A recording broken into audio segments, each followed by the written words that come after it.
Como Buenas. sabemos, hoy Hola. tenemos una noche súper especial. Vamos a comentar una película extraordinaria que nos va a dar pie también para comentar la de la semana que viene. Y por eso le dejo a nuestro querido y adorado Ricardo. ¿Qué hay? Buenas noches. Perdonen la tardanza, pero parece que el internet está en contra mía últimamente. Está como dedicado a romperme la cabeza. Miren, esta noche, y nos vamos a meter en temas rápidos porque es una noche larga, como una película larga y de mucho de qué hablar, ¿no? Citizen Kane, que es quien no, o el ciudadano Kane, es una película que está considerada por varios críticos como absolutamente la mejor película de todos los tiempos, ¿no? Junto con quizá Vértigo, que es quien ha estado encabezando últimamente el hit. Citizen Kane es una película que hace un poco con la próxima que veremos, que es Mank, que nos explica un poco la post-historia de la película de hoy. Es una película ópera prima de Orson Welles, de este gran director, actor, y está protagonizada por él mismo también. Esta película, que fue filmada por RKO, es una película innovadora en muchos aspectos: música, ambiente, fotografía, personajes, flashback, de lo cual creo que Elisa después nos tendrá todo un repertorio para explicárnoslo. Pero en su momento fue una película bastante complicada porque narra la vida de un señor que es Hearst, narra un poco lo que era Getty como empresario, digamos, o un poco la misma historia de Orson Welles. Orson Welles había hecho un programa radiofónico con un gran éxito. Yo voy a todo eso, Ricardo. Bueno, entonces, vámonos a suplantarnos y pisarnos los callos uno a otro. Pero quizá esta es una película que fue poco exitoso taquilleramente, pero que fue muy alabada por la crítica europea y ellos lo redescubrieron, ¿no? Quizá para entrar en materia, podemos hablar un poco de lo que es la narrativa y brevemente. Y la película trata a grandes rasgos de la muerte de este gran empresario con una palabra enigmática, y hay un reportero que se dedica a buscar el significado de la palabra. Si tú lees un poco la crítica, esta palabra, que es Rosebud, era como Hearst, este gran empresario, le llamaba al sexo de su amante, ¿no? Él decía que se llamaba Rosebud. Y a partir de ahí hay toda una dinámica. Entonces, quizá vamos a dar un paso un poco a Elisa, que nos explique un poco la parte cinematográfica de la película, y vamos a participar cada quien con esta película, que es una película compleja, digamos. Julio me pidió un poco que hablara de la arquitectura de Xanadu, y yo le decía a Julio que lo importante no es la arquitectura de Xanadu, sino que lo importante es de qué no es Xanadu en ese momento, ¿no? Y eso lo podemos dejar por una intervención mía más hacia adelante. Vamos a dejar un poco a Elisa que nos introduzca entonces la parte cinematográfica, y después levantamos la mano y vamos contribuyendo, ¿ok? Si le parece bien. Elisa, tiene la palabra, digamos. Ok, déjenme, ¿me pueden dar share screen? Porque no me deja el host. Many stones to mark his grave. Says the pyramids. Xanadu is the costliest monument a man has built. Ricardo, apaga tu micrófono que se oye la película. Es que está la película ahí en...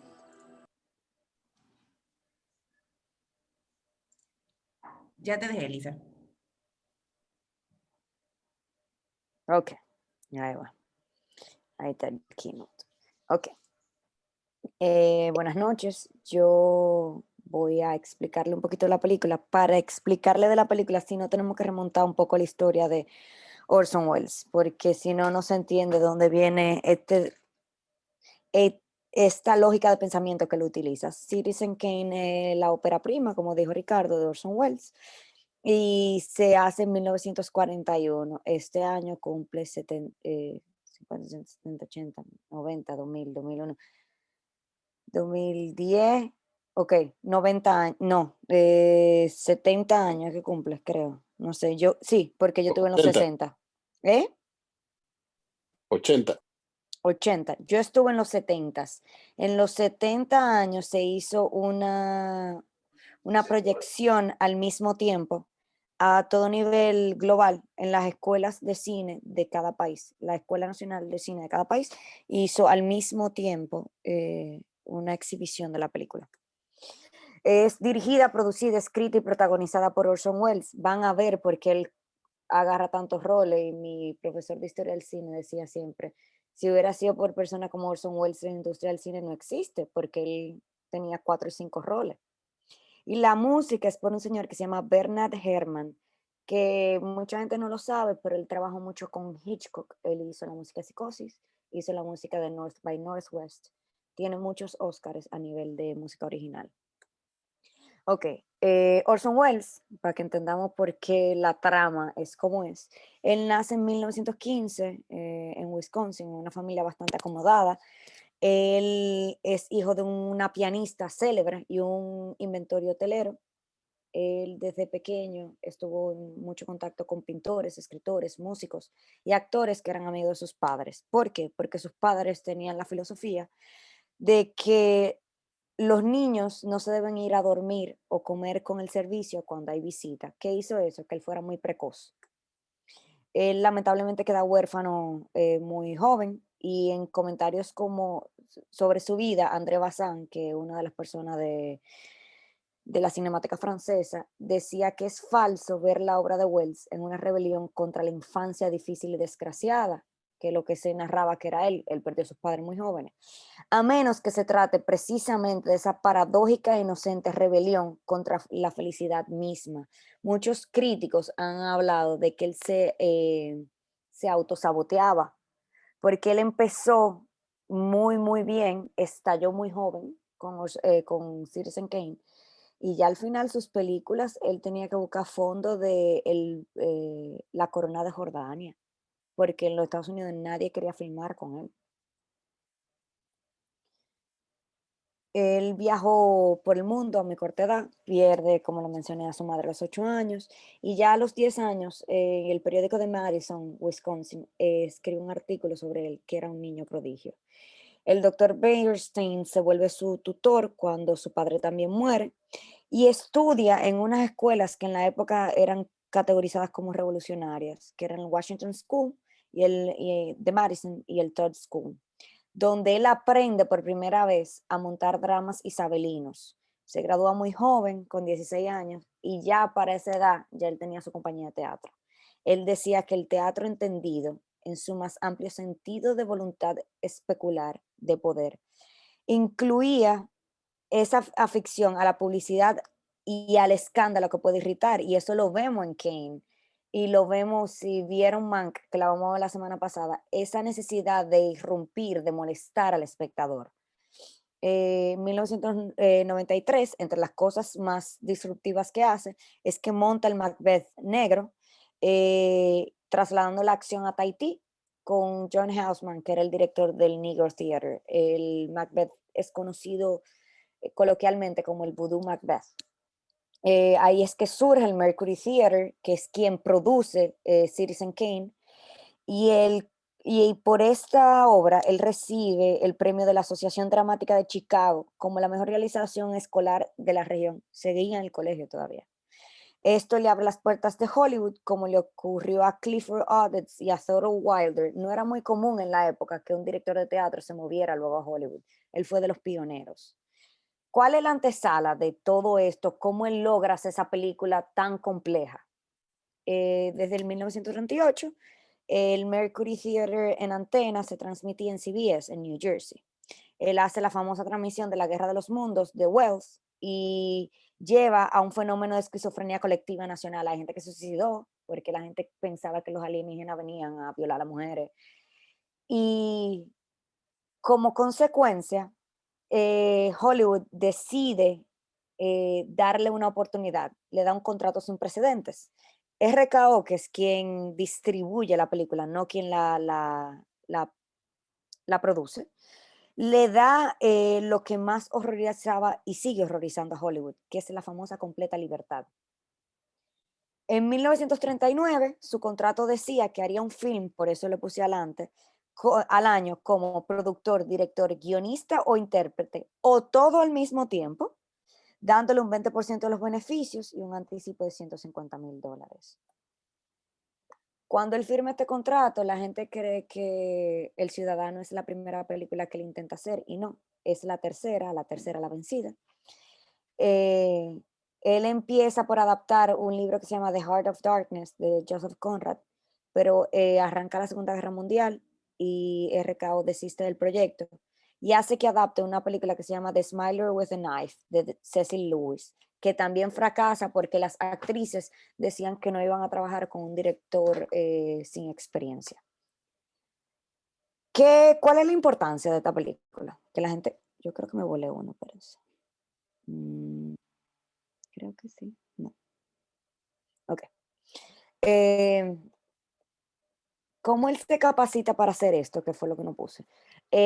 Mientras él está en Hollywood, en los estudios, él decide ver todas las películas que podía y empieza a trabajar muy técnicamente a través de tocar la cámara, ver cómo trabajan los técnicos para poder hacer esta obra maestra. ¿Por qué es considerada una obra maestra?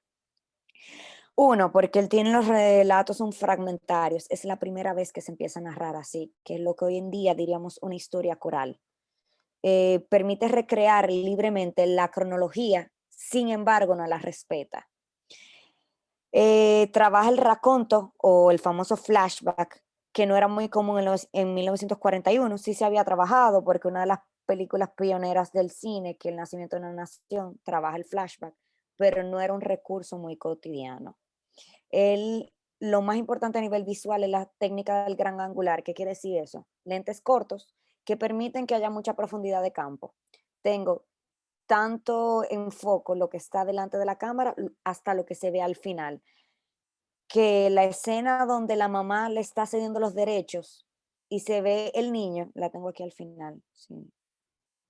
Esta escena, eso es profundidad de campo. Tengo tanto en foco a la madre firmando los papeles como a Kane pequeño allá en el fondo.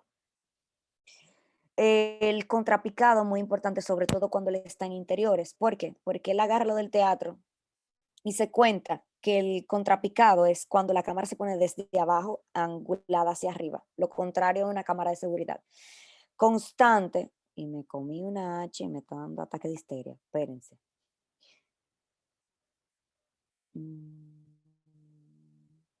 Okay.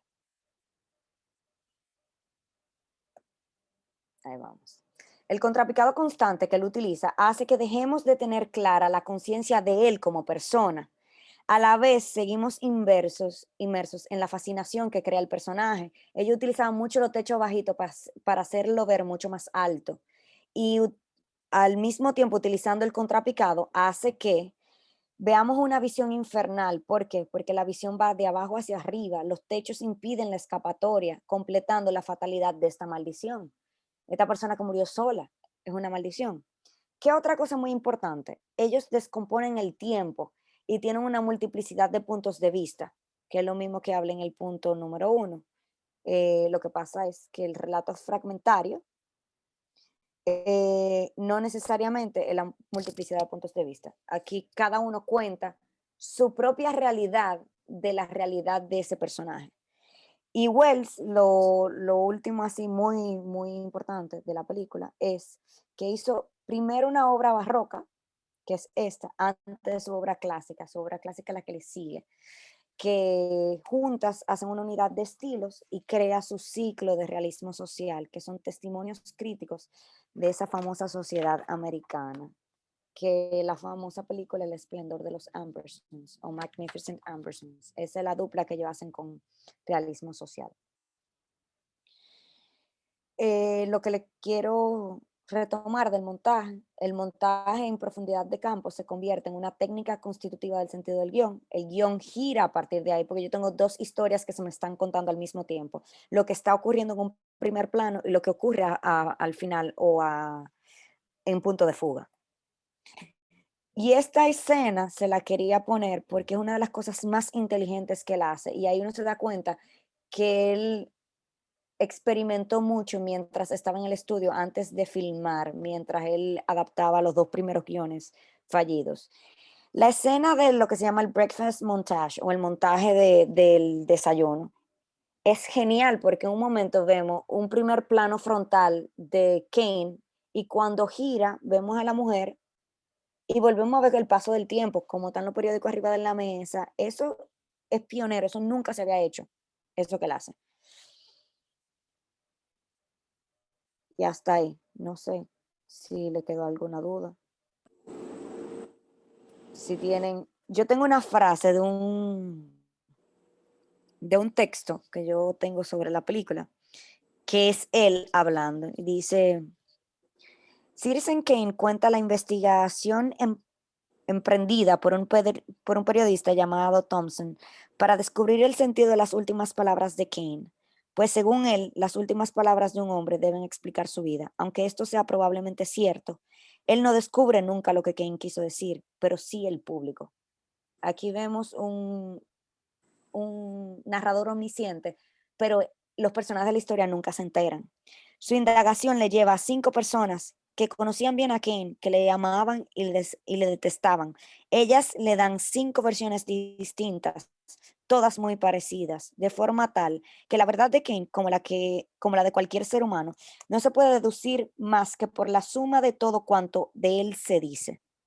Es una cita de una revista que se llamaba Film Adulto, que le hicieron a Orson Welles después que estrenó la película.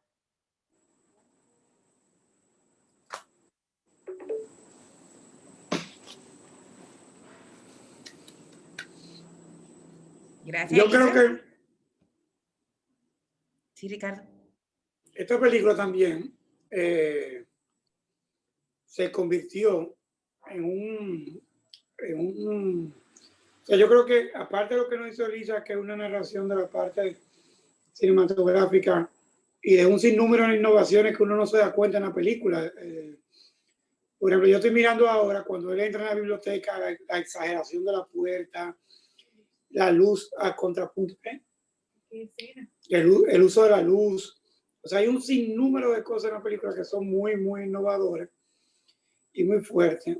Yo pienso que es una película también en un momento muy político, ¿no? Que habla de el cambio de siglo, Estados Unidos. Hay unos puntos que trata de la guerra contra España. Cuando este empresario vuelve de una gira europea y dice que no va a haber guerra y hay una guerra. O sea, hay un par de sitios ahí un poco jalados de moño, de un parte crítico que hacen como una dialéctica entre The Fountainhead y Ciudadano Kane, que hacen como un análisis de los dos personajes, ¿no? Y de un tipo que fue millonario, nunca produjo un centavo, todo lo vino por un golpe de suerte, que se decía medio justiciero de los pobres, pero que vivía como rico y lo único que hizo en su vida fue gastar mucho dinero, ¿no? Eso que decía Lisa de que la película es barroca, es lo mismo que pasa con Xanadu, que es un castillo barroco, ¿no? Hay una cantidad de analogías en la película. El hecho de que él compra estatuas sin misericordia y las guarda para que nadie las vea. El hecho de que hay una parte de la crítica que hablan de que él vio como 40 veces la diligencia de John Wayne antes de hacer esta película, intentando como aprender del cine. Y eso que dijo Lisa de la profundidad de campo es algo muy, muy difícil. Ellos lo hicieron y les costó muchísimo trabajo, ¿no? Con unos recursos muy limitados en aquella época. En arquitectura se usan unos lentes que se deforman para conseguir que los edificios no se pierdan por la perspectiva y se vean planos. Y aquí hay un sinnúmero de imágenes superpuestas y lentes diferentes para lograr que muchas cosas se vean en el mismo plano. Pero también hay una parte que se llama del cine moderno, ¿no? De cómo se construyen los personajes y los personajes van cogiendo carácter, ¿no? Hay un alter ego de Kane, de Orson Welles, que es su mejor amigo. Este señor, que sí es periodista de verdad, que sí es crítico, que sí escribe, y cómo esos dos personajes se van uno del otro desdoblando, ¿no? La mujer es terrible y él también esta doble vida donde él descubre que él es muy feliz con la amante era terrible cantando, él quiere que cante bien. Hay muchas cosas para qué hablar de la película.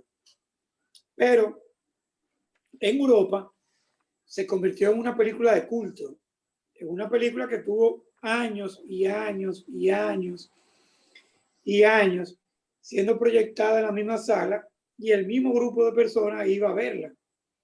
Y eso le fue creando. Los europeos iban a entender un poco a la sociedad americana y se creó como lo que se llaman películas de culto, que son películas que se proyectan en una sala por 15 o 20 años en el mismo horario y la gente va y se sabe los diálogos y empiezan toda una serie de mitos y cuentos de por qué suceden las cosas, ¿no? Spielberg compra el trineo al final en una subasta por muchísimo dinero y Hart contribuyó al mito de la película con todo lo que hizo para que no fuera proyectada. Entonces vamos a ver, hay manos levantadas ayer, ¿verdad? Paso para que sigamos hablando, ¿no? Ok, tenemos dos manitas levantadas, pero antes quería acotar algo con relación a la dirección. Y es que también me fijé que en la película se rompe con la cuarta pared, que eso no es algo muy usual, principalmente en esa época. ¿Qué es romper la cuarta pared? Que uno de los actores le habla de manera fija a la cámara. Entonces, en 3 o 4 ocasiones, el tutor se dirigía de manera fija a la cámara, se dirigía al espectador. Y eso me pareció bastante raro en una película de 1941. Y también que la película es totalmente circular. Comienza con la misma valla de seguridad y termina en la misma valla de seguridad. Entonces, tenemos dos manitas levantadas, tenemos a doña Lucita y a Laura, y tenemos a Seila. Doña Lucita. Sí, buenas noches. Bueno, esta es una película bastante complicada. Hay que ser bastante valiente para hablar de ella, porque sobre todo las cosas que han dicho, todas esas cosas yo las tenía apuntadas, porque vi una crítica en la que decía todas esas cosas en cuanto a la forma del manejo de la cámara, etcétera. Pero a mí me impactó mucho el comienzo de la película y el final, porque comienza, como dijo Jennifer, enfocando ese palacio, enfocando el hierro, la verja y el letrero que decía que no pasara a la propiedad. Entonces ese momento significa que nosotros vamos a entrar sigilosamente a la vida de ese personaje, Ken. Entonces entramos, vemos ese palacio ya abandonado y la única luz que hay, porque hay muchos efectos de luces, es esa habitación a donde él está, que es lo único que está iluminado. Entonces ahí entramos ya a la vida de él cuando ya está muriéndose y él tiene en la mano una esfera que adentro tiene una casita y está nevando. Y se le cae y fue que dijo la famosa palabra Roswell.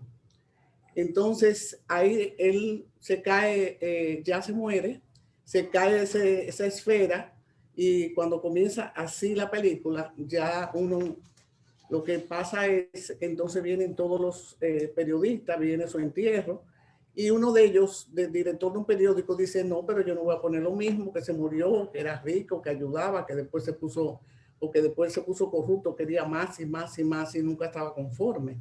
Entonces, él dijo, no, vamos a hacer otro tipo de reportaje. Y ahí fue que se basó para hacer averiguar qué era esa palabra, qué significaba, y comenzó entonces la narración por medio de un periodista que siempre estaba de espalda, no sé si ustedes se dieron cuenta, y a indagar en cada una de las personas conocidas de él. Pero otra cosa importante es que ninguna de esas personas a las que este periodista iba a hablarle decía lo mismo de él. Cada uno decía una cosa diferente. Lo que quiere decir que ya eso se convirtió en una fantasía, porque ya el pensamiento anterior de cada uno de esos personajes sobre Ken era una cosa totalmente diferente. Hay una cosa muy importante que también fue uno de los fenómenos de la película, que es cuando ponen ese cartel, primero ponen la escena de ella en la ópera, ¿se recuerdan? Y luego ahí sobre esa escena de la ópera van pasando los diferentes carteles de los periódicos diciendo cómo fue la actuación de ella. Y ahí de repente surge una luz, se apaga esa luz de repente y viene una música bien estrondosa, bien fuerte, y se acaba esa escena. Y eso fue bien impactante, no sé si a ustedes les impactó, a mí me impactó. Y eso significó, bueno, ya yo me cansé, ya yo acabé, ya yo voy a dejar esta ópera, esto no es para mí. Porque tiene muchas cosas psicológicas la película, tiene muchas cosas de una manera sutil y otras muy claras. Y cuando él desbarata todas esas cosas en la habitación que la esposa lo deja, él camina por todo ese pasillo de cristales. Eso fue otra, ¿cómo se llama? Otra forma de tomar la escena, que para mí fue genial, porque fue un ángulo totalmente abierto y fue caminando por todos los cristales. Se veía él caminando por esos cristales con esa tristeza, porque ya se había acabado todo, se había quedado solo, y se reflejó perfectamente la soledad. Hay varias cosas en muchas escenas muy importantes, como ellos hacían ese contraste, que ponían una escena, inmediatamente la quitaban y ponían otra.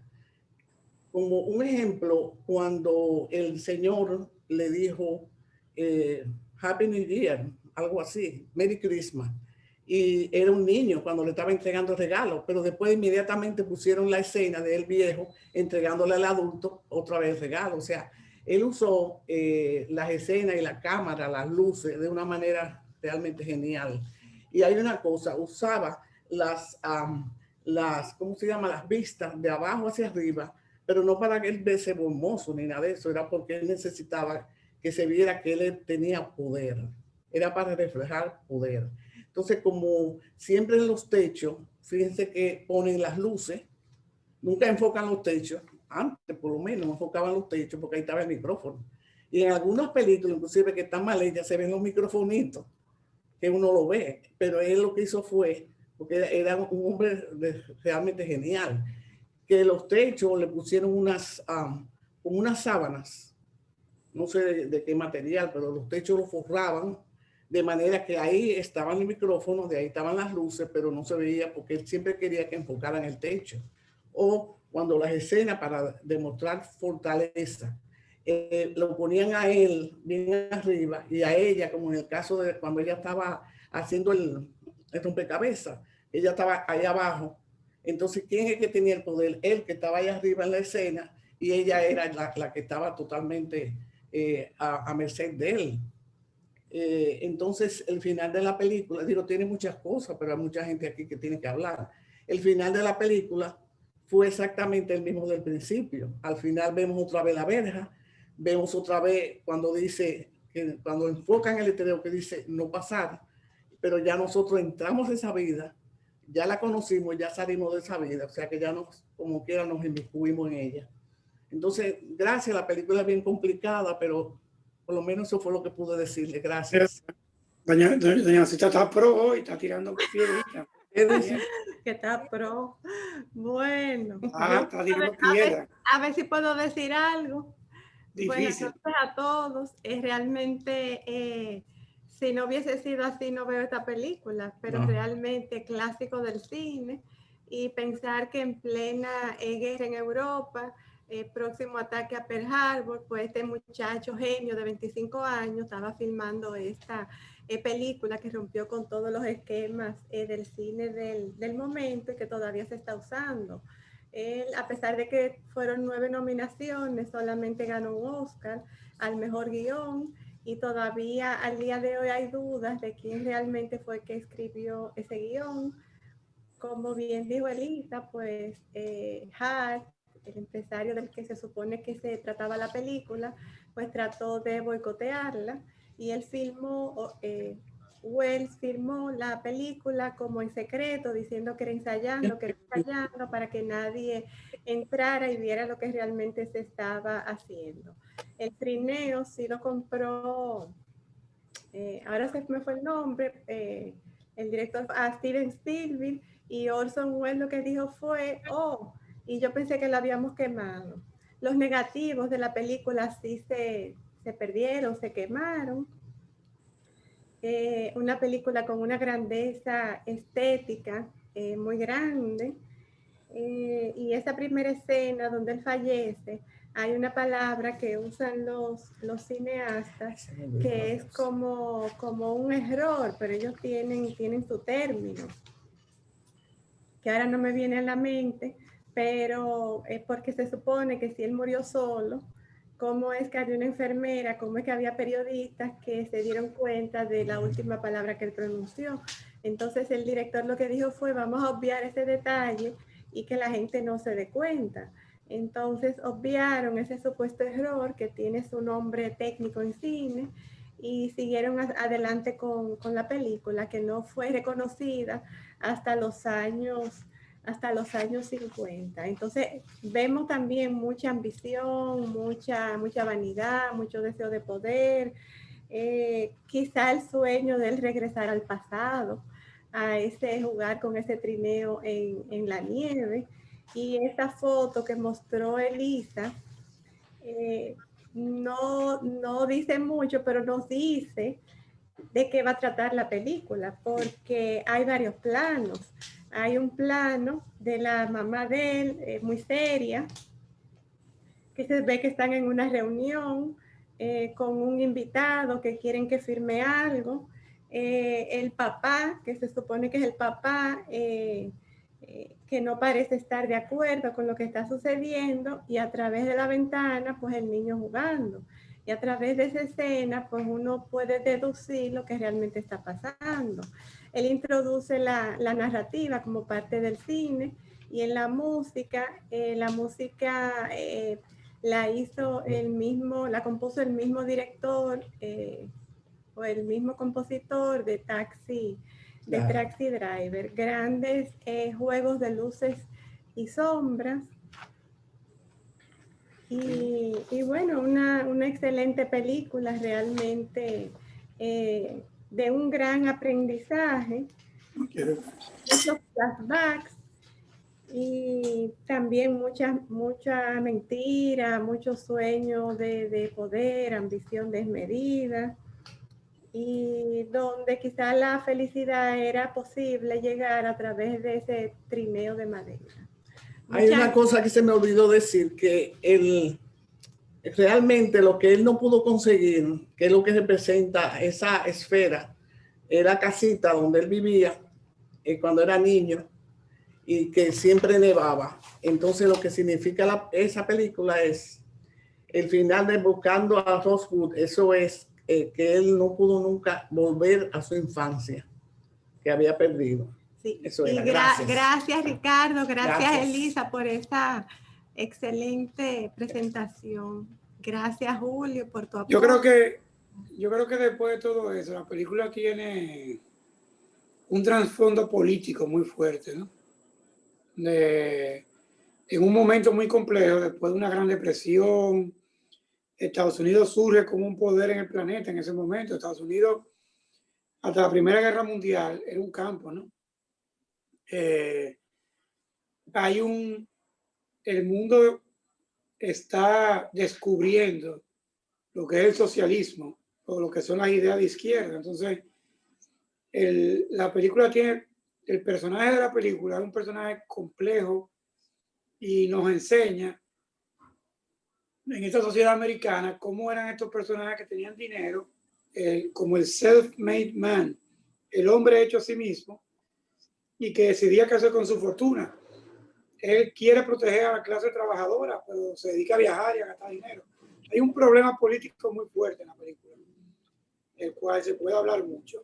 Pero demos paso a la próxima mano, Jenny. Excelente. Muy bien, gracias. Participan encadenadas y enmascaradas. Tenemos a Seila ahora con la manita levantada y los demás pueden ir levantando la manita poco a poco, no se preocupen, o en grupo, no hay ningún problema. Bueno, yo no leo nada. Lo que yo decía, ¿y esta película por qué es que es tan fabulosa? Me imaginé que eran cosas cinematográficas. Gracias, Elisa, por eso. A mí, de las escenas cinematográficas que me impactó, para que supongo que para la época fue un éxito, fue los 3 planos de cuando el entrevistador entrevista al amigo y se ve a él como personaje atrás. Para mí eso fue como, wow, esta escena es fabulosa para entonces, porque eran 3 superpuestas. Encuentro que hubo un error, hay 2 errores que yo capté. Primero, lo que dijo Laura, si él estaba solo, ¿quién oyó la última palabra? Y la otra cosa fue que el amigo no envejeció. O sea, para los años que tenía, el hombre ni arrastraba los pies, ni estaba arrugado, ni nada por el estilo. Yo dije, wow, así yo quiero, me voy a inyectar lo que ese hombre se inyectó. Entonces, cuando él llega en los techos, ya Elisa me explicó, porque yo sentía que, wow, se va a dar en la cabeza, pero ¿y por qué que eso tan me abrumaba a mí? Yo decía, pero este hombre no se puede ni mover en el espacio. Y me pareció a la película de DiCaprio, a ¿cómo es? Wolf of Wall Street, cuando él hace la fiesta con las mujeres y la cosa, eso me recordó esa escena. Bueno, había un lujo desmedido, como ya estaba explicando Ricardo, de la guerra por guerra o de la... Espérense, miren. El perro ladrando. Y entonces, mucho lujo. La mujer, yo creo que a la larga la cantante lo quería, porque ella se puso demasiado triste, ella realmente lo apreciaba, ella lo que se sentía era desplazada. Él no supo entenderla, o no se supieron entender, vamos a decir, porque nunca de un solo lado, pero ella se sentía muy sola. Él nunca fue su pareja realmente. Ella era como una cosa, otra estatua más que hay ahí. Y entonces eso le generó mucha cosa. Pero era porque él también estaba vacío, él sentía mucha soledad. Esa niñez truncada, esa mamá tan determinante que por su bien lo alejó de la casa. Yo pienso que el papá era un poco agresivo porque le ofreció una pela delante del hombre.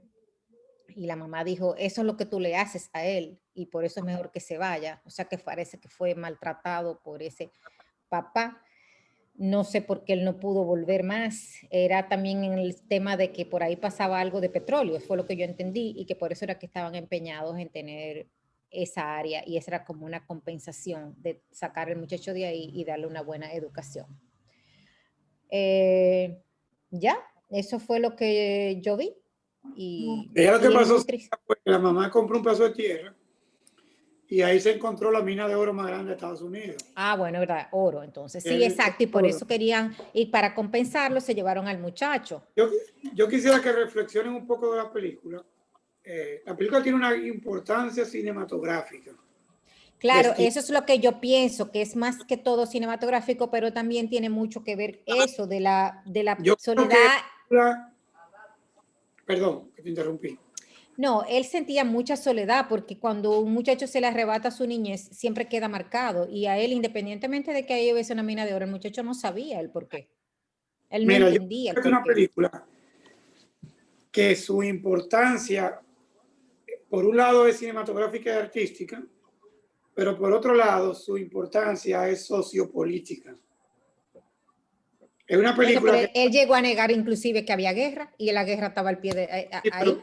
Se trata, primero, de una denuncia del poder de la prensa, ¿no? En Ujú. Estados Unidos se dice que la prensa fue quien logró la guerra en las Filipinas, la prensa fue quien logró la guerra en Cuba. O sea, Bueno, esto, la prensa es el cuarto poder.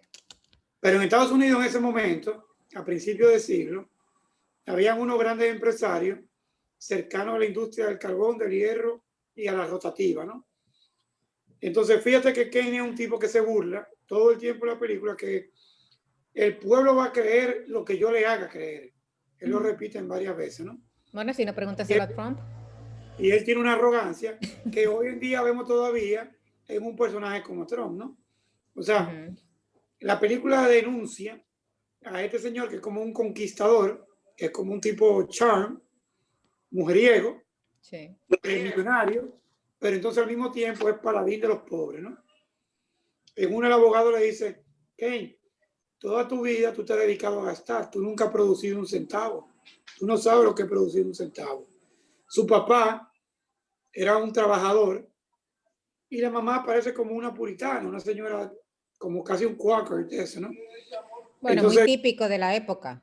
esta película es sobre todo muy sociopolítica, ¿no? Muy, de mucho mensaje. De hecho, hay varias tesis analizando a Citizen Kane con The Fountainhead y cómo todo tipo de empresarios se contraponen uno contra el otro, ¿no? Uno es un malvado, el otro es un tipo que aspira a poder, uno tiene poder desde que nace. Entonces, es todo un problema político.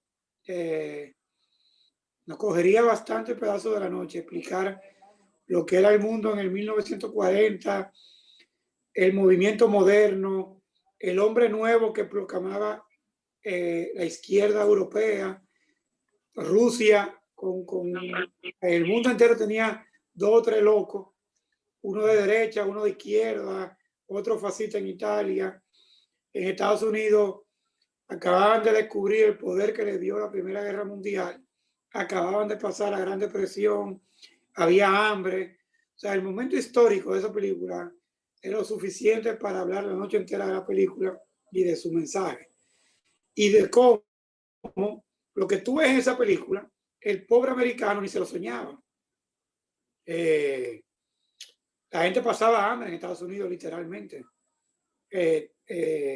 Y la guerra fueron producto de eso. Bueno, esa fue la Gran Depresión y a raíz de eso fue que ellos se convirtieron en potencia. Sí, hay todo un Cua- teórico que es Tom Judd que dice que no hubieron dos guerras, que hubo una guerra con un descanso para poder ganar más dinero, ¿no? Pero sobre todo Estados Unidos salió enriquecido de la guerra con muchísimo dinero, con muchísimo poder. La prensa se convierte en un poder inmenso y es como por ahí que yo leo la película. Pero también leo la admiración que causa en Europa esta película, que es normal, ¿no? Sobre todo en los círculos franceses de ese momento.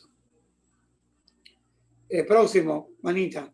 Tenemos Elisa. a Elisa con la manita levantada y tenemos varias caritas loco por levantar la manita, así que anímense ahora para hacerlo.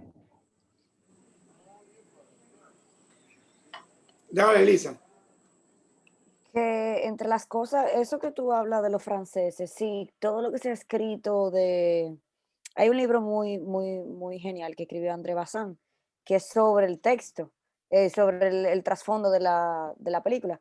Y en un momento él dice, es un film que ayudó a elevar la edad mental del espectador americano. El espectador americano tenía la mentalidad de un niño de 12 años. Cuando tú le pones todas estas problemáticas y todos los trasfondos, hay una frase genial que él dice en un momento, cuando se está reportando con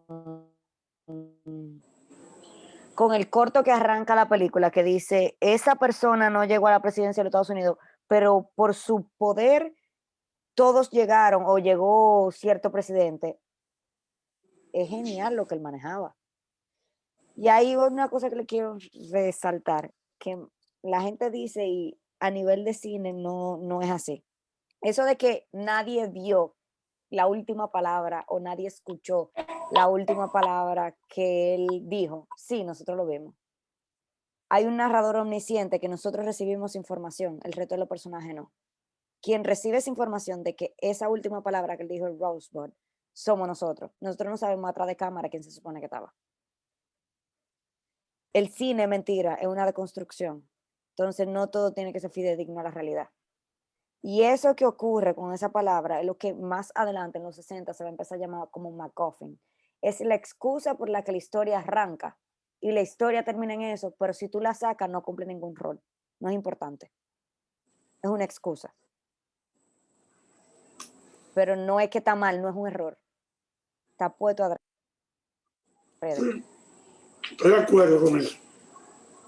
No, yo El cine arranca de la palabra francesa découpage. Découpage quiere decir construcción. Desde que tú deconstruyes y pones un punto de vista, ya todo es mentira, aunque sea un documental. sí, la deconstrucción son una noche de discusión alrededor de la deconstrucción francesa. Pero Sí. hay una escena de la película muy importante que el abogado está leyendo un manifiesto, ¿no? Y dice, Kane es un socialista.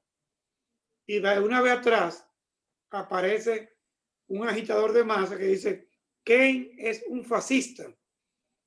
O sea, en Estados Unidos no está muy claro qué es lo que es la izquierda, ni qué es lo que es la derecha, ni qué es lo que es el Partido Republicano, ni qué es lo que son... El socialismo americano es como un comunismo light, es como una cosa que la misma sociedad americana no acaba como de aclarar, ¿no? Y esta película está lleno de lo que son doble moral, o sea, él acaba con la amante le ponen un pobre italiano que le enseña a cantar, pero no quiere, Kane lo obliga a que le enseñe.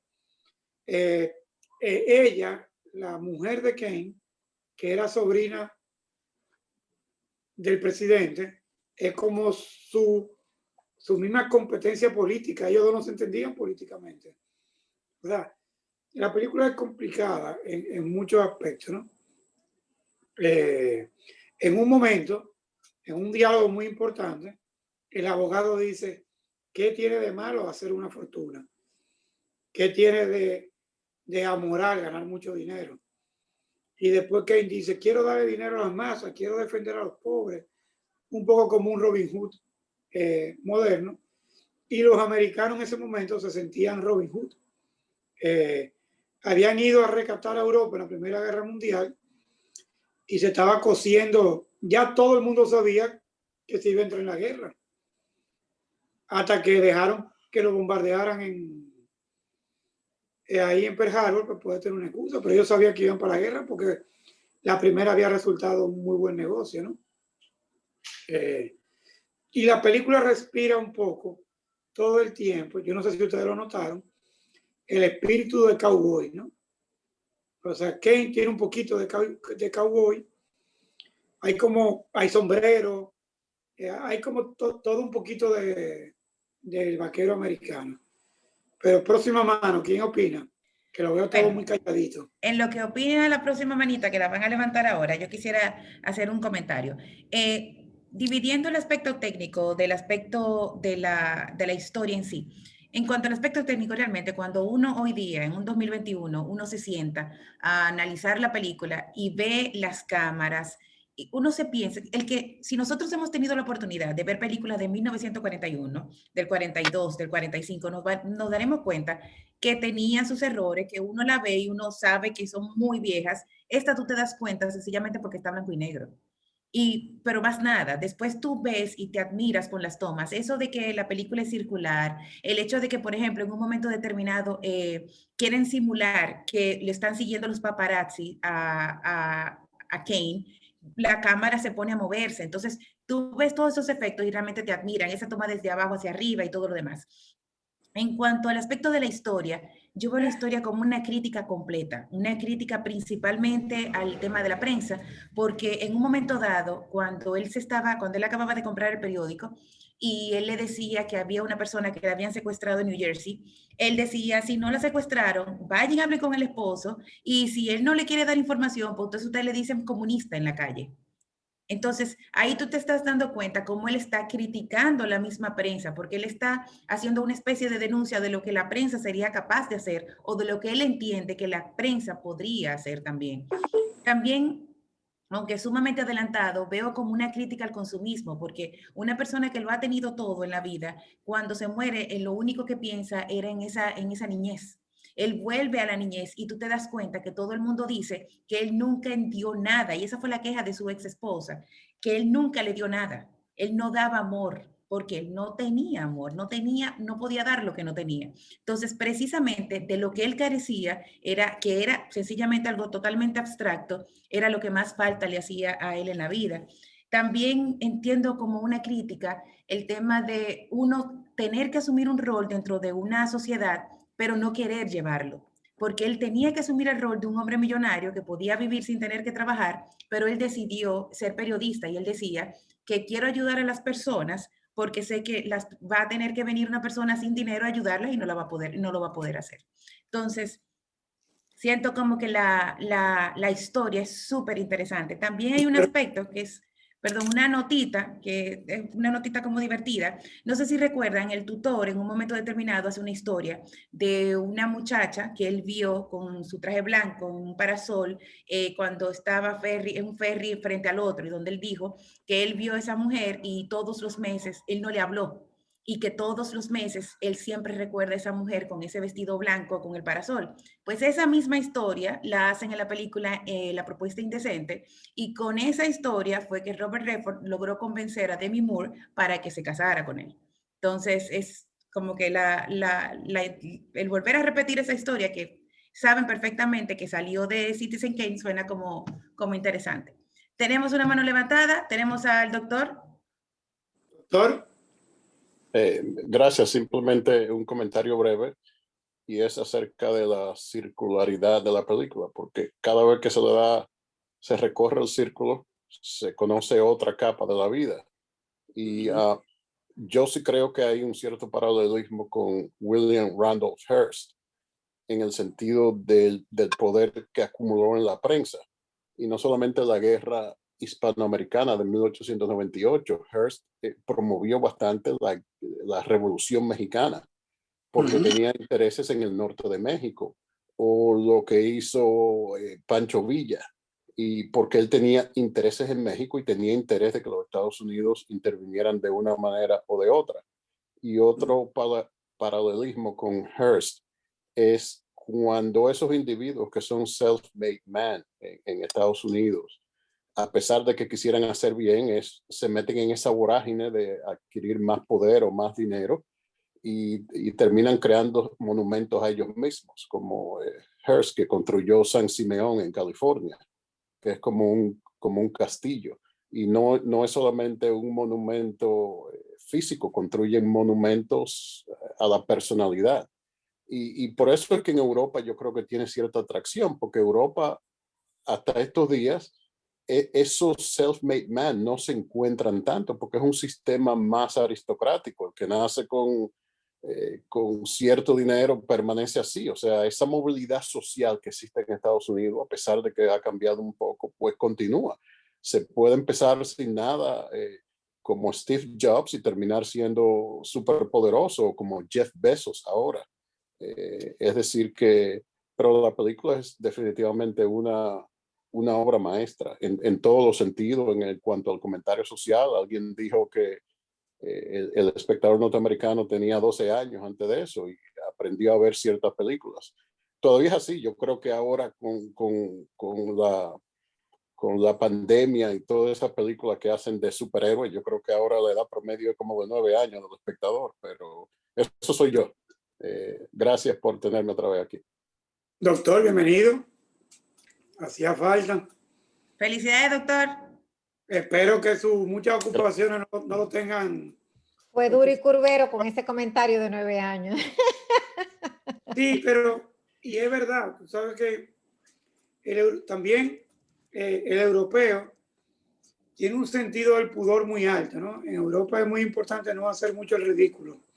La gente no se arriesga muy poco comparado quizás con lo que sucede en Estados Unidos. Una vez yo leí una frase, para mí, cuando veo la película y la deconstruyo, como dice Lisa, Kane es un poco patán, ¿no? Es un poco un tipo que cree que se la sabe toda y lo que vive es como metiendo la pata, metiendo la pata, metiendo la pata. Y en Europa se dice mucho que no hay una cosa peor que un estúpido con poder, ¿no? Que es un poco como lo que le critican a Trump, que se llegan a creer cuentos que de verdad están haciendo algo. Entonces, este tipo tiene una fortuna tan grande que él cree realmente que está logrando algo. Es muy difícil. Y es como cuando los americanos van a España, que a la media hora hablan con la Z o creen que son más españoles que los españoles, ¿no? En Estados Unidos, en este momento, que teníamos un grupo de americanos que habían retornado a Estados Unidos de la Primera Guerra Mundial, había una cosa muy extraña, es que Europa tenía un cierto poder sobre América Latina, Cuba, México, Brasil, Argentina, Colombia, y Estados Unidos se dedica.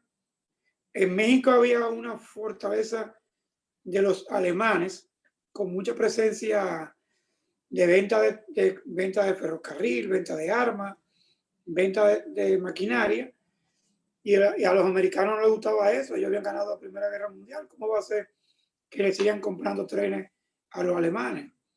O sea, hay un problema geopolítico muy importante en ese momento. Próxima mano. Tenemos la mano de Judith. Judy. ¿Cómo está usted? Hola. Bien, gracias a Dios. Yo tengo una pregunta, a ver quién me puede ayudar, porque la película me la encontré excelente, pero complicada.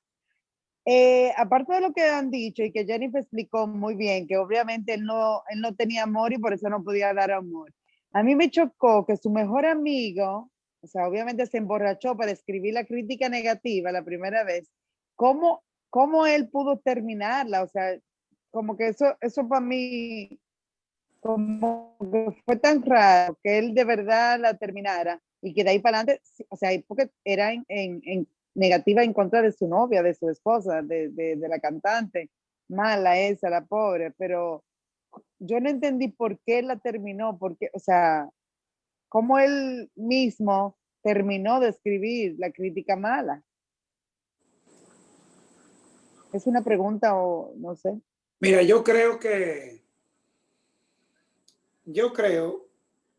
Orson Welles y el personaje de Kane son unos personajes que el ego es enorme, ¿no?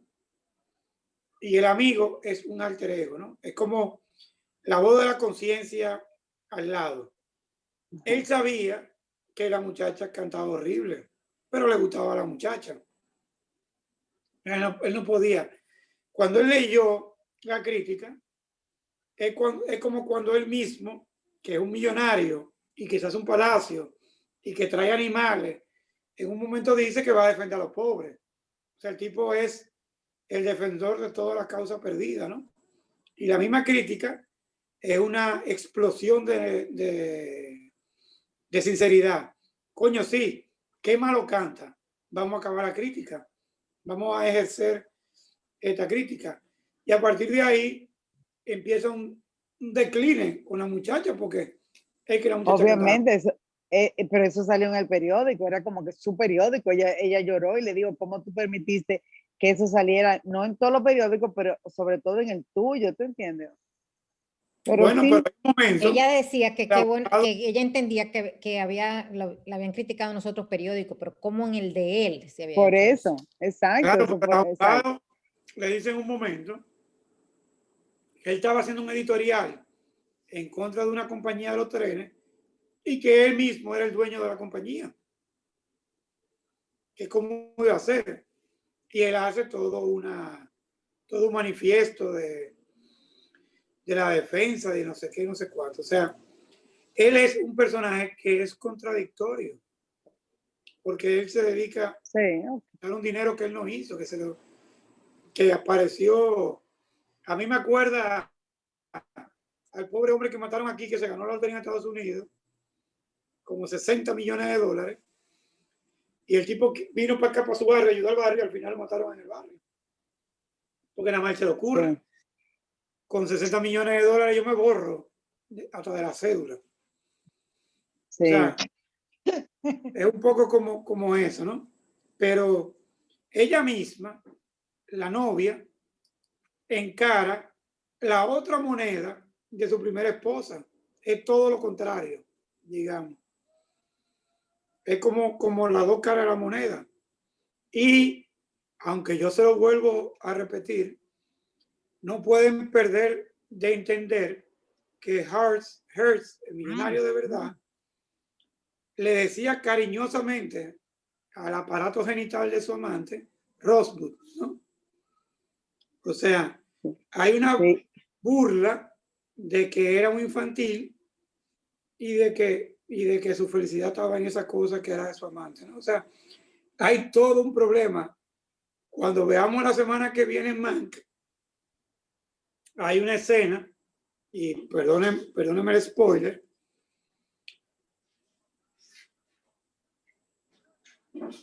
pero hay una escena que explica mucho cómo este señor, que le dan un Oscar a él como codirector, que es un borracho jugador empedernido, pero es un tipo pensante.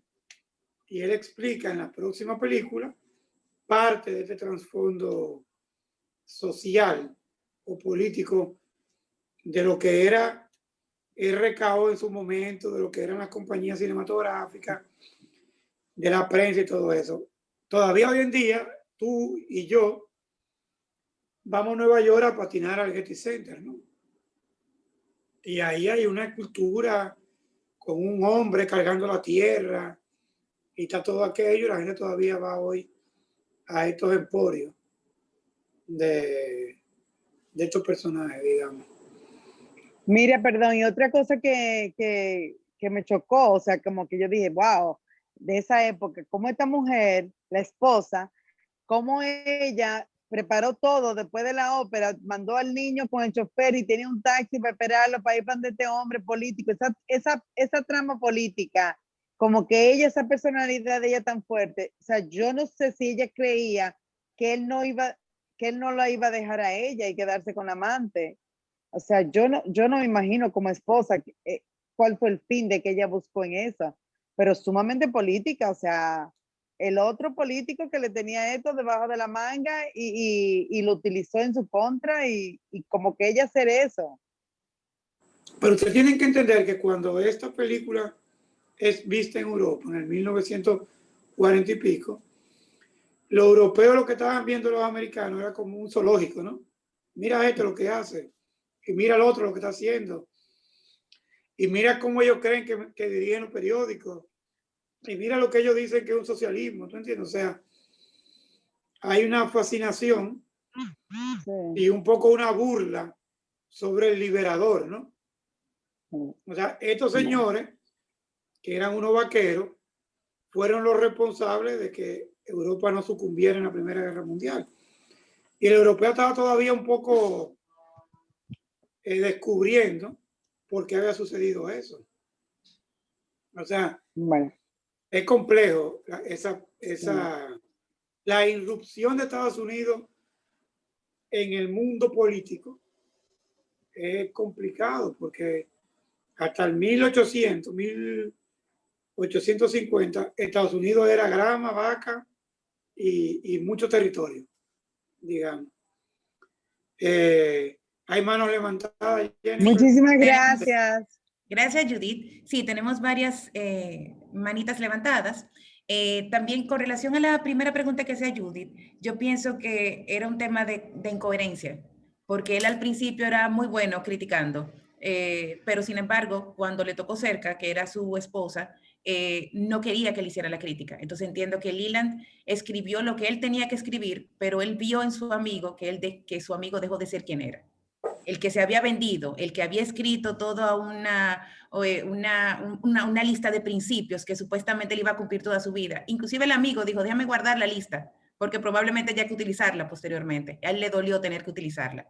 También de tu primer comentario me surge una duda que la voy a canalizar más adelante, porque tenemos varias manitas levantadas. Tenemos primero a doña Ramonina, luego a Tania, luego a Elisa y luego a Seila. Entonces comencemos con doña Ramonina. Gracias. Gracias. Bien, sí, todas estas intervenciones han enfatizado en varios aspectos que son, a mi modo de ver, que son fundamentales. Es decir, ha habido una lectura muy buena. Doña Lucita de una vez rompió una lectura muy interesante de la película. Dijo el doctor, realmente es la construcción, es decir, en esa película, la construcción, uno de los temas de la prensa poderosa en una sociedad de masas, en una sociedad de masas crédula, una sociedad de masas manipulable, en una sociedad de masa que precisamente Keynes representa, que puede a través de la noticia crear las cosas. Es decir, él a través de la construcción, digamos, de la noticia tirada en un tiraje de miles, de cientos de miles, pues crea las cosas. Esta cuestión de la guerra, y se establece como un elemento que quiere controlar, que quiere manipular a todos los demás, incluyendo a su segunda esposa, que ya es digamos, la cumbre de esa manipulación en términos personales. Pero es contradictorio, como dice ese Ricardo, porque en la misma medida de ese ego extraordinario, de ese querer manipular todo, y de la construcción, porque no se personaliza, sino la construcción de una prensa de mucho poder en una sociedad de masas tan importante como Estados Unidos, que es la primera que se constituye en sociedad de masas, pues también hay los elementos contradictorios que su amigo del alma, pues su amigo, pues le dice, tú no vas a poder cumplir esto. Pero eso forma parte del escándalo propio de esa prensa que gana adeptos así, es decir, prometiendo cosas, atacando a los demás. Atacaba mucho al Thatcher ese, a los al dinero relacionado con lo que él, vamos a decir, heredó, de manera tal que se dan de una manera muy interesante un desmontar lo que es la sociedad, la construcción de la prensa en una sociedad de masas, pero también a través de esos mecanismos con los cuales él se contradice, cómo él también cuestiona las formas en que la gente, los ricos, se hacen dinero. El otro tema, y esto aquí es también interesante, por eso que ahí tiene muchas capas, es la cuestión del poder, que también Ricardo ha insistido mucho. Es decir, cómo a través de esa acumulación de medios él va construyendo poder y se liga hasta, lo vemos con una foto con Hitler, lo vemos con una foto con el presidente, se casa con la sobrina del presidente, pues tienen que acudir a él para hacer una serie de cosas, pero llega un momento que ya quiere pasar de un medio de masas, interesante, de un medio de masas, la prensa que él dominaba, a ser directamente político, es decir, que sería una concentración de dos tipos de poder muy importantes en los Estados Unidos. Entonces ahí viene un juego de cámara fabuloso que hacen. Cuando él está, recordemos cuando él está en un teatro, que hay una foto enorme de él y la cámara lo presenta, se ha dicho, como Lucita dijo, en contrapicado, de abajo hacia arriba, para lo imponente, el poder que tenía, ¿verdad? Que él lo usa mucho este tipo de toma, el gran poder que tenía cuando estaba anunciando su candidatura a la gobernación. Pero en ese mismo teatro hay otra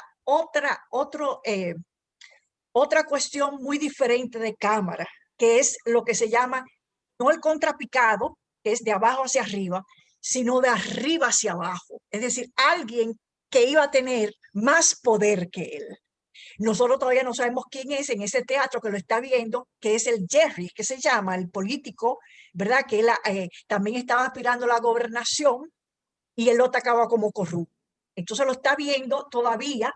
Es decir, si los espectadores de ese teatro ven al personaje, a Kane, y al retrato grande de Kane de abajo hacia arriba, lo ve de arriba hacia abajo lo que está pasando. Entonces eso pues es un elemento de lo que va a, es decir, un elemento, un recurso cinematográfico de lo que va a ocurrir.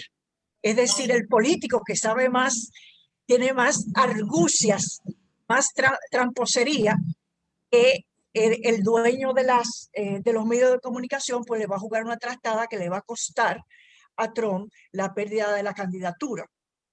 De manera tal que ahí ese poder que iba a ser concentrado, el poder de la prensa más el poder político en una sola persona, pues ahí es. Y la otra cuestión son 4 temas: el dinero. No voy a insistir mucho en esto, es comprar lo que sea, gastar, no invertir. Jenny tiene toda la razón, como es un consumismo a ultranzas, sin sentido, acumular estatuas, hacer esa especie, esa Nadú, que tiene de todo, tiene zoológico, tiene cancha de golf, tiene unas tomas, con esas tomas que hace la chimenea más grande que yo he visto en mi vida, ¿no? Y realmente eso es una crítica también a esa cuestión del se le ha llamado hiperconsumismo, donde Estados Unidos indudablemente, no lo era en esa época, pero sí ya lo es ahora, es el país por excelencia de ese hiperconsumismo. Y la tercera cuestión, que también es un poco, depende de los factores, que es con respecto a Rosebud, que como dijo Ricardo, porque él es un tipo provocador. Recuérdense lo que él hizo antes de el director Orson Welles, es un tipo provocador. Lo que hizo antes con la cuestión de la guerra de los marcianos que venían, al utilizar la palabra con la cual Hearst llamaba al genital de su amante y pronunciarla con labios, es decir, pronunciarla en términos moribundos y con unos labios que le enfoca la cámara sumamente carnosos, que eran los de Orson Welles, evidentemente, pues es una burla, es un estrépito lo que él hace, ¿verdad? Una provocación lo que él hace con uno de los hombres vivos de más poder mediático que tenía. Es un cinismo. Oh, pero tú sabes. Entonces está evidentemente esa cuestión de provocación y lo que dijo Elisa también, que el MacGuff, que es para que la película se mueva, indudablemente la trama se mueva, que eso existe, y Hitchcock lo ha utilizado constantemente, pero también está ese nombre. Por eso yo digo que es una cuestión contradictoria de muchas capas que se pueden interpretar de una manera o de otra. Yo me recuerdo que cuando yo vi esta película la primera vez, estaba el tema social muy importante, pues todos la interpretamos con respecto a los factores que yo he señalado con anticipación: poder, sociedad de masas, todo esto, medios de comunicación dominando y manipulando a la gente. Pero ahora hay otra capa, que es la infancia perdida. Es decir, hay otra capa de Rosebud, que no es solamente lo que dije con respecto a el sexo del amante de Hearst, provocador, terriblemente provocador, sino también esa infancia perdida, esa infancia no recuperada nunca, esa separación de la madre, que precisamente también está en la película, de manera tal que, como dijo Jerry, no podría dar mucho amor porque no lo tenía. Entonces, esos son factores que hacen de esa película algo realmente extraordinario, además por los recursos que Lisa dijo que utilizó, que había otros. Él utiliza también, hay otros, utiliza también, no de la misma manera que los alemanes, el expresionismo alemán con las luces, pero sí hace un trabajo extraordinario de luces y contraluces, es extraordinario. Realmente, bueno, hasta ahí, aquí me paro, pero se puede seguir sacando, ¿verdad? Más cosas de esta película. Yo, brevemente y muy corto, creo que es una película que a mí, por ejemplo, se me hizo muy corta, ¿no? Yo la disfruté rápido y se me hizo muy corta. Y segundo, a mí me parece que es una película totalmente actual. 80 años de diferencia, estamos en lo mismo. No hay mucha diferencia. Damos paso a Tania ahora, Jenny. Muy bien, tenemos a Tania, luego Doña Elisa Ramonina, muy buena y crítica. luego Seila. Gracias, doña Ramonina. Vamos a tener Buenas. que estudiar antes de los cineforos. Bueno, buenas noches. De verdad para mí es una película sumamente interesante y estoy interviniendo por la pregunta que hubo anteriormente y pienso que él terminó la crítica porque cuando empezó el periódico y se lanzó como a su sueño, a lo que él quería dedicarse sus 24 horas y trabajaba en exceso, él decía que iba a ser transparente y que iba a poner exacto las noticias de lo que estuviera sucediendo para que la gente lo conociera, sin importar a quién estaba afectando. En ese momento, como él era el afectado, es decir, directamente, él sí podía terminar lo que estaba escribiendo su amigo, que él lo entendía perfectamente porque eran personas muy unidas, él lo podía terminar. Lo que pasaba es que lo afectaba a él directamente. Y obviamente, como él no lo iba a firmar con su nombre, sino con el nombre del amigo, él iba a escribir exacto lo que pasaba y ahí lo cancelaba y lo sacaba, porque ya sus valores eran diferentes. Y ahí es el tema. Sus valores fueron cambiando. Es diferente cuando tú entras a una visión y tú tienes un sueño y tú compraste esto para hacerlo mejor porque tienes el dinero para comprarlo, pero cuando llega el poder, entonces tú cambias, ya tus valores no son los mismos. Los valores que él escribió, y quizás lo escribió hasta como una prensa amarilla para que se vendiera un periódico, poniendo ciertos compromisos y ciertos valores, y no exactamente porque esa fuera su formación, pero él empieza a contradecir esos valores y este amigo, su amigo, pierde el interés, la confianza, la honestidad en él, porque él realmente está en contra de los mismos valores que él expresaba. Es decir, él nunca llevó a cabo esta misión. Es una persona que lo que le interesa, como recibió tanto, que a veces eso es un problema, no invierte, no crea, sino gasta, porque recibió tanto que para él gastar 1 millón podía durar 60 años gastando de 1 millón en 1 millón en 1 millón. Es decir, no importaba para él. El dinero no tenía el valor que para muchos que lo trabajan y que invierten y que lo crean pueda tener. El de él era un dinero fácil, que así como vino fácil, así va fácil. Fíjense que en las universidades también lo votaban porque no tuvo el interés de hacer ni siquiera una carrera para un futuro, porque su futuro estaba hecho. Pero él fue transformándose y con el poder de comprar se fue haciendo dueño de las cosas. Y ahí es otro de los valores que él va perdiendo. El hacerse dueño de las cosas pierde ese interés de la gente. Es decir, la gente lo admiraba, lo aplaudía, estaba frente a él para apoyarlo, pero eso de él sentirse dueño de las cosas lo va transformando. Por eso a esta segunda esposa no la hace feliz, porque aunque él le pregunta ¿con qué tú serías feliz? Es decir, ¿qué es lo que a ti te gusta? Cantar, canta, a ver. Y quiere hacerla famosa cantando, pero él va perdiendo el interés. Es decir, él quiere ser el dueño y el señor de su vida, como él la diseñe, no como ella quiera. Hay una parte también importante que fue una de las preguntas que hicieron antes, que es cuando el político lo lleva al plano político, porque vamos a ser justos, él empieza a atacarlo, te voy a meter preso, eres un corrupto, y el político lo lleva al plano político, lo presiona y lo pone a elegir entre, te estoy amenazando la vida de tu esposo y de tu hijo, contra poner en la prensa que tú tienes un amante, y con esto se termina tu carrera política, mejor renuncia y retírate. La esposa considera que él va a renunciar y se va a retirar y va a seguir con ella, porque eso era como lo lógico, y va a dejar a esta amante. Es tu hijo, es tu esposa, es tu casa, son tus valores, y me vas a cambiar por un escándalo técnicamente, es decir, donde perdía tanto la política, todo. Eso era algo como imposible de que fuera a pasar. Yo también yo no sé si hubiera hecho lo mismo, yo espero no vivir el momento, pero la mujer, su esposa, fue a enfrentar a la otra pensando que ella tenía toda la de ganar, no que lo iba a perder y que él se iba a quedar con un amante. No consideraba que eso podía pasar. Yo pienso eso, que no pienso esto. Fíjense que el dinero es algo puede comprarlo todo, pero realmente los valores se van perdiendo. Es una persona que termina sola, donde ya a nadie le interesa lo que dice, ya su prensa no es importante.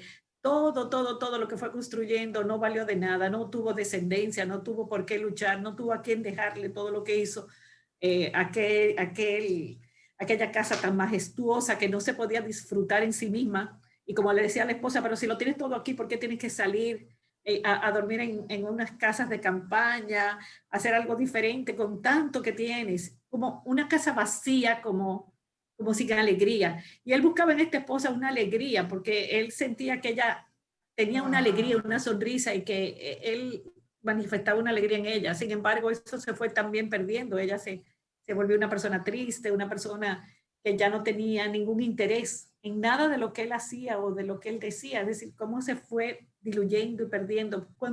Y esto debe ser interesante, cuando una persona quiere ser tan autoritaria y tan fuerte, cómo pierde el valor de la otra, de su compañera, de quién es su compañera, que ya no tiene sentido, no le interesa. Inclusive él le promete que va a cambiar, quédate que voy a cambiar, y la amenaza al final. Y ella dijo, no, pero ya yo te entendí.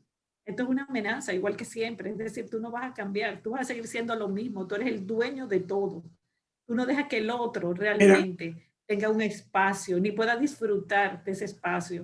Es decir, que aunque ella lo tenía todo a través de él, ella no podía ni siquiera tomar una decisión. Yo quiero ir a Nueva York, no puede. Es decir, es como si te tuvieran preso en una mansión. Y realmente eso también se parecía un poquito a la película de Gatsby, donde tenía todo, donde tenían la fiesta, donde los amigos disfrutaban de esas fiestas, bueno, pero al final Gatsby, solo. Gatsby y esta película y el Fountainhead navegan como en unos planos similares, ¿no? Sí. Donde tú mueres solo, es decir, mueres solo. Al final, ¿qué nos enseña? Es decir, nuestra familia, lo que formamos con valores, es lo que realmente queda. Yo creo que hay una construcción. Imagínense toda esa estatua después almacenada haciendo un inventario. Yo quisiera hacer un paréntesis. Son las 9, Yulisa nos va a matar si nos pasamos. Miren, señores, buenas noches, gracias. Yo llego hasta ahí, Ricardo. Mira, yo creo que hay una cosa en la película, y me atrevería a decir que es la dialéctica que se forma entre las masas y el que cree que tiene el poder sobre las masas, ¿no? La clase alta tienden a hablar de las masas en una tercera persona ausente. Ellos no saben lo que quieren. A ellos les vamos a dar lo que sea, ¿no? Y las masas tienden a crear el mito del hombre adinerado, ¿no? Nosotros, que somos una sociedad un poquito anterior, digamos, en cuanto a modernidades, esta película parecería como un reportaje del PLD y sus 8 años de gobierno, ¿no? Aquí está todo, aquí está el poder, el vacío del poder, las amantes, el dinero, la corrupción, obtener el poder por obtener el poder. O sea, si tú te pones a escribirle una mascota, vas a ser casi como una radiografía de nuestra sociedad actual, ¿no? Nada más terrible que oír a 2 empleados de cualquier negocio hablando y comentando como chismosa de barrio de lo que hace la gente poderosa, ¿no? Es casi como que son amigos, como que son vecinos, como que se conocen la vida uno de otro, ¿no? No, imagínate tú, porque Danilo compró un Mercedes, o Danilo tiene 3 amantes, o sea, hay una cualquierización, y esta película lo refleja con eso. Hay una cosa terrible para mí que es la condescendencia, ¿no? Y Kane habla de las masas con mucha condescendencia siempre. Como ellos van a hacer lo que yo hago, yo lo voy a poder manipular, yo lo voy a poder hacer. O sea, parecería casi como Trump acaba de hablar al pueblo americano hace 6 meses, ¿no? O sea, y hay la figura del político corrupto profesional contra el advenedizo que lo que quiere es poder. O sea, el sindicalista que descubre a la novia y le dice a él en un momento, no, es que yo soy profesional en esto. Aquí no va a venir cualquiera a quitármelo, ¿no? O sea, la película tiene muchas visiones de modernidad. Es tan moderna que parece, cuando él dijo lo de las universidades, yo digo, mi madre, el de Facebook y Steve Jobs se le quedan al lado, ¿no? Lo primero que dicen es eso, o sea, yo me fui de Harvard, yo soy mejor que Harvard. Cuando esa riqueza americana de estos self-made man, que son 10 personas, se contrapone con toda la gente que se pasa la vida entera haciendo pensamiento sólido, duro, macizo y conciso, ¿no? Un poquito lo que decía Bauman de la sociedad líquida. Este señor no tiene peso, es todo mentira y por eso es que muere solo. Y el periódico queda sin público. El otro día, la directora del País contaba de cuál era el peso del periódico y por qué el País era un periódico admirado y apetecido por su competencia. Y es porque mantiene un rigor, mantiene un peso, tiene unos editoriales, la gente puede escribir, hay contradicción pública. Y esta película trata de un pensamiento vacío, mediocre, fluctuante y pedante, digamos. Cuando veamos Mank la semana que viene, veremos la otra cara de la moneda, de dónde surge, o cómo hay otra historia detrás de esto. Acuérdense que la historia escrita siempre es la historia de los vencedores, ¿no? Nunca de los vencidos. Esa historia de los vencidos se escribe muy pocas veces. Todo el mundo admira y respeta a los millonarios. Pocas personas hablan de los personajes que día a día se construyen bajo sudor, sangre y lágrimas. Son dos construcciones totalmente contrapuestas. Un tipo que el dinero le llegó sin necesitarlo, sin pedirlo y sin saber cómo le llegó. Y un dinero que es hecho día a día con la sangre y el pensamiento del trabajo diario. Son como las dos figuras muy contrapuestas. Por mí, creo que la tertulia coge un peso pesado con esta película. Y pasamos a otro plano de otra serie de películas, ¿no? Hay dos manos levantadas. Sí, vamos de a ir... Tía y sobrina. Sí, vamos a ir cerrando comentarios, pero todavía tenemos un poco de tiempo y tenemos la manita levantada de Lisa, de Seila y de Jennifer. ¿Cómo? De ella misma, ok. Jennifer, esto es para ti. Sí. Lo leí ahorita y me reí muchísimo porque vi Mank y dice que en un momento cuando la película se iba a estrenar un 14 de febrero y la iban empujando y empujando y empujando hasta que al final se estrena en abril. Y entre las rabietas que hizo Orson Welles, dijo que él declaraba que si continuaban calentando los cascos iba a realizar un film inspirado en un fabuloso guión basado en la vida de William Randolph Hearst. Que esa película. Eso era lo que yo tenía que decir. Yo lo leí y me reí muchísimo. Claro, como toda una burla. Claro, pero que al final se hizo la película. Que es la película que vamos a ver la semana que viene. En su momento, también, esta misma película de Ciudadano Kane, le pasó algo similar, ¿no? Le empujaron la presentación y después en el año 50 hubo una moda de reeditar películas de antes de la guerra. Y RKO no se atrevió a reeditarla. Le dio paso franco porque no fue una película taquillera en su momento, perdió dinero. Ahora la tía. Seila. No, pero lo mío es un micro comentario, que el hombre cuando llama por teléfono desde la casa, hay un teléfono público dentro de la casa y me acordé de Getty porque él hacía eso. No sé si ustedes se acuerdan de eso. ¿No se acuerdan? Hay una escena que la mujer está llorando y yo dije, diantre, la avaricia, porque entonces tiene tanto dinero, gasta tanto dinero en tanta cosa extraordinaria. Entonces, para que tu gente hable por teléfono, tienen que pagar con monedas en un teléfono. Me acordé de esa de Paul Getty. Pero tú sabes que Sí, es verdad, en la película lo ponen. Hay una película muy interesante Hay una película de Paul Getty y también es así. Sí. en Netflix, que es una película correcta, nueva, que es de Tom Hanks, que él es un vaquero que va contando noticias de pueblo en pueblo. ¿Ustedes no lo han visto esa película? Estoy en un afiche que Yo Jenny me sí. metió de una serie que está ahí en... Entonces, es muy importante la relación de la prensa. Ni he leído por estar viendo la bendita serie esa. La relación de la prensa en Estados Unidos. Comparte, Celia, ¿cuál?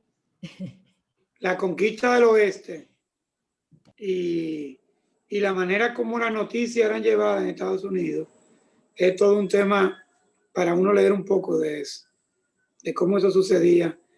O sea, a ver, Estados Unidos, que es un país muy admirado, es un país de una construcción relativamente nueva, ¿no? Y Estados Unidos fue construido con aquella famosa conquista del oeste. El gran territorio americano todavía es un territorio mucho de cowboy, de vaca y de llanura y de grama, ¿no? Es muy interesante. Creo que es una película compleja, no complicada, pero compleja. Creo que la semana que viene, cuando nos juntemos y debatamos sobre Mank, que puede ser una película más complicada que esta para entender, hay que ser muy rápido para darse cuenta de las cosas que suceden, porque hay muchos guiones en Mank para uno darse cuenta de las cosas que van sucediendo. Explica muchas cosas. Y tendríamos que estar una noche entera hablando de Orson Welles como personaje y lo que dijo Elisa, de por qué su auto boicot, por qué él acaba como una persona fuera de la industria, pero también de todas las genialidades que él hizo en el cine, que fueron varias, ¿no? Y de su parecido a Bugs Bunny. Él tiene una escena. Porque hizo de todo en la película. Sí, el pichacache, él hace todo. Él tiene una escena, que es la escena que arranca, ahora no me acuerdo cómo es la película, que es un plano secuencia súper complicado. Y la película X, pero ese plano secuencia que dura como 2 minutos 30, todo el mundo que dice, a mí me encantó La La Land, yo lo miro, lo quiero matar, porque La La Land, la escena que arranca es un robo a esa escena, ese plano secuencia. Que creo que North by Northwest, no. Pero aquí hay... No sé qué de venganza. Aquí hay... O sea, si nos ponemos a extrañar esta película, por ejemplo, la escena donde ella canta, que le tiran las flores y eso, es casi una recreación del cine mudo en blanco y negro francés, ¿no? Hay una película famosísima francesa que es igualita, pero él aplaude como que hasta él se lo cree que ella lo hizo muy bien realmente, ¿no? O sea, es una crítica muy fuerte a esa parte poderosa, ¿no? Y ahora mismo, si ustedes cogen el gobierno de la mañana y se tiran esta discusión que estamos viviendo ahora mismo entre centro turístico A y centro turístico B, es casi lo mismo, ¿no? O sea, la discusión entre los poderosos no está muy lejano de esa película, es casi lo mismo. O sea, eso no ha cambiado tanto, digamos. Aquí mismo, en Santo Domingo, y los periódicos, el grupo A es de un empresario, el grupo B es de otro empresario, el grupo C es de un grupo político, y la mitad de las noticias son falsas. Allá según como quieran contar las cosas, ¿no? Acabamos de pasar un evento donde toda la vacunación fueron con una cara de miedo. O sea, sin ponerle nombre y apellido, hay un dueño de un periódico que toda la vida ha estado legado con una familia, hay otro periódico que es de otra familia, Hay otro periódico que ahora está en manos de los políticos y entre ellos todos son dueños del 33% del sector empresarial. Entonces, leerse un periódico aquí es casi como vamos a contar mentiras. Tralala.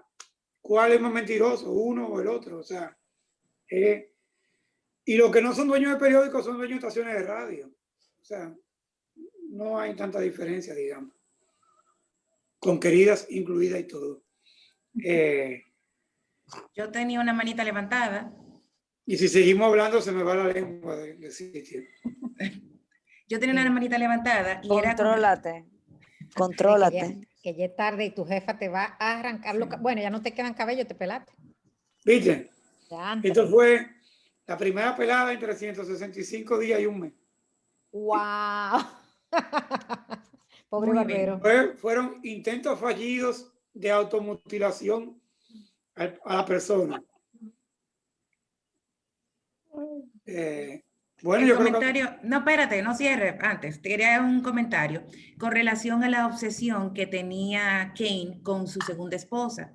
Yo vi una obsesión en él en quererla hacer una artista y siento que esa obsesión era un sentimiento espejo, porque ella le dijo que su mamá quería que ella fuera una artista de ópera y que su mamá entendía que ella tenía toda la capacidad para hacerlo.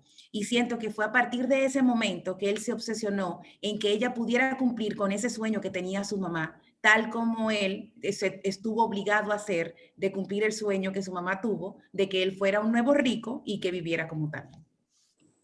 Pensé eso cuando ella hablé. Pero pensé eso aquí hay 80 gente de mucho dinero que acaban felices en manos de las amantes y que su verdadera familia es su segunda familia y la primera son familias de representación. O sea, eso aquí es pan nuestro de cada día, ¿no? O sea, la película narra algo que si tú te pones a verlo y la deconstruye, es una realidad. Mira tú el pobre rey de España que ha acabado con todo el mundo. El pobre rey de España. El pobre rey de España, cuando tú lees la historia, hasta pena le cogen a Juan Carlos, lo que es un sinvergüenza. O sea, y la revista de Corazón casi te hacen llorar. ¿Tú hasta pena le coges a Juan Carlos? Un tipo que se casó con la gloria, con aquella transición política, y de repente ahora lo agarra matando elefantes y le debe dinero a Titi Mundachi. O sea, ¿cómo te explico? O sea, tú conoces los bribones, que son los barcos del rey de España. Bribón 1, Bribón 2, Bribón 3, Bribón 4, Bribón 5, Bribón 6. Todos son regalos de los empresarios, ninguno es de él. ¿Son de él porque se los regalaron, Ricardo? Sí, pero la factura lo pagaron todos los empresarios de España. Pero eso siempre ha sido así, mi niño. Está bien, pero todas las cortes siempre se han mantenido de eso. La prensa española quiere que tú le cojas pena. El pobre. Pero bueno, es otro tema más político. Bueno, chicos, buenas noches. Hasta el lunes y hasta el miércoles. Quisiera que vieran Mank. Bueno, Ángela, yo tuvimos problemas serios para verla en diciembre, pero serio. Los ojos se me cerraron, yo tuve que apagarla. Denle una próxima oportunidad porque ya vieron Citizen Kane y la vieron ahora mismo. Lo voy a intentar ahora. Sí, inténtalo y cualquier cosa me escribe, Ángela. Está considerada yo te yompeo. Como una de las mejores películas del 2020. Sí, por eso fue que lo intenté. Ahora vamos a ver. Un anuncio, por favor. Bye. Sí, Julio, di. Un anuncio. Yo trataré de subir este Cineforum para mañana, perdón la bulla, para mañana en YouTube, para que lo puedan ver otra vez y así vamos más frescos a ver Mank el miércoles que viene.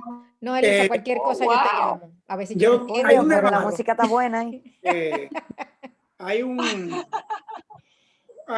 tema que queda un poco en el aire y se comentó hoy a través de la tertulia de Cineforum semanal, ¿no?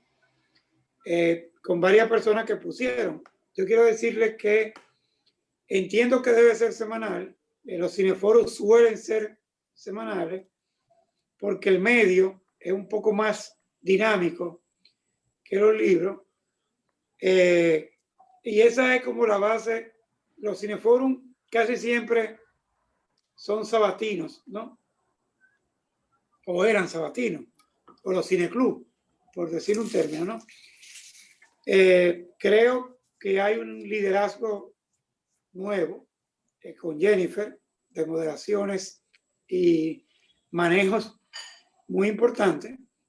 Julio se ha reintegrado, lo cual alivia un poco la carga de la producción y de la programación. Y creo que la reunión semanal es muy placentera, ¿no? Sobre todo por vernos aquí. Yo entiendo que es verdad que 2 o 3 semanas atrás, gracias a la ausencia de Julio, que le toca su boche, que espero que no se repita, se me cargó un poco la parte sobre todo tecnológica, ¿no? Y yo soy muy malo moderando. Jennifer lo hace sumamente bien. Creo que el equipo que estamos ahora trabajando somos capaces de llevarlo semanal. Y sobre todo, el interés es de que el formato sea un poco dinámico, ¿no?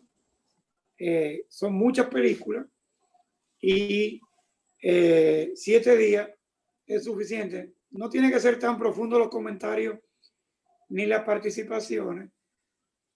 Y sobre todo, quisiera yo de antemano agradecer que para mí sustituye la psicoterapia, ¿no? Entonces, no me abandone quincenalmente, vamos a seguir semanalmente.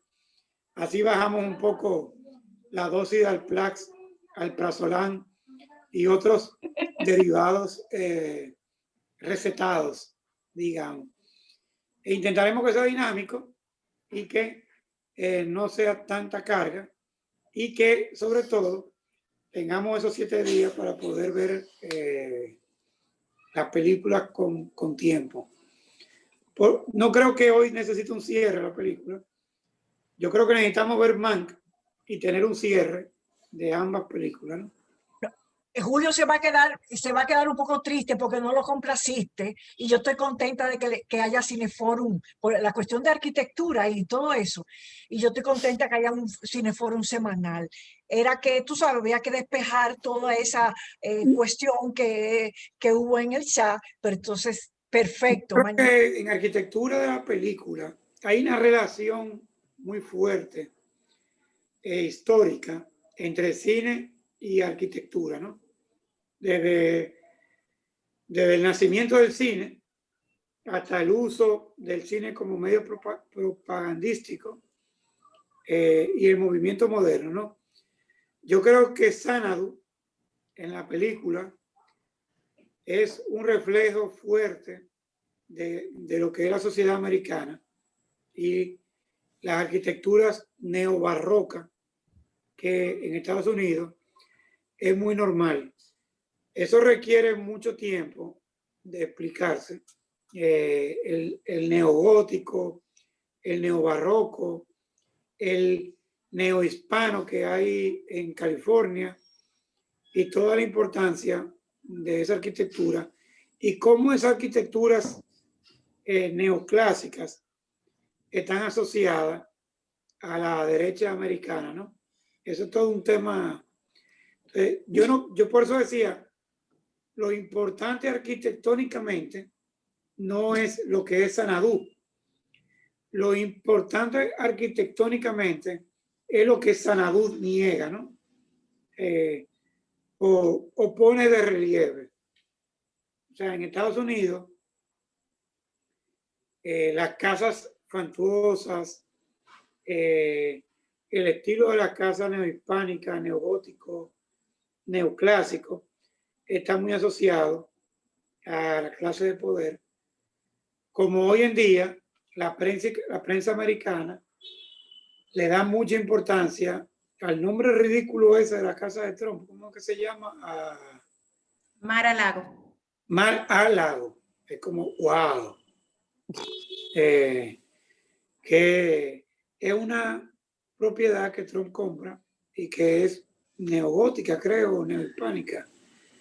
Pero en Estados Unidos hay toda esa construcción de una realeza que nunca tuvieron. Como en Estados Unidos no hay monarquías, lo que hay son empresarios con poder y dinero. Los Getty, el Getty Center en Estados Unidos es como un Art Nouveau, lo que se llama Art Nouveau en Estados Unidos, ¿no? Y tiene gárgolas, y hay esculturas de hombres cargando el mundo, y hay un uso de la piedra, y hay una cornisa, a un poco como una construcción de una realidad. Si me oyen los americanos me van a matar, pero quizá como una construcción, es como una construcción de una historia que ellos sienten que nunca tuvieron, ¿no? Y que necesitan. Eso es un poco complicado de debatir. Estados Unidos se roba de Europa a todos los intelectuales que eran casi judíos, salen de Europa y van a dos o tres destinos. Un destino de Estados Unidos, hay unos pobres que acaban en Rusia y hay otros que acaban en Israel construyendo otra cosa, pero eso es un tema muy complejo de lo que es, por ejemplo, la NASA, fue von Braun, ¿no? Que era un judío alemán. La arquitectura moderna en Estados Unidos, pues, Mies van der Rohe, Gropius, toda una serie de gente que escapan de la Bauhaus alemana europea, en psicología, filosofía, son otro tanto, en arte, otro tanto, y en economía, otro tanto, todos aquellos intelectuales que se van de Europa porque lo iban a matar a todos, ¿no? Pero eso es todo un debate intelectual.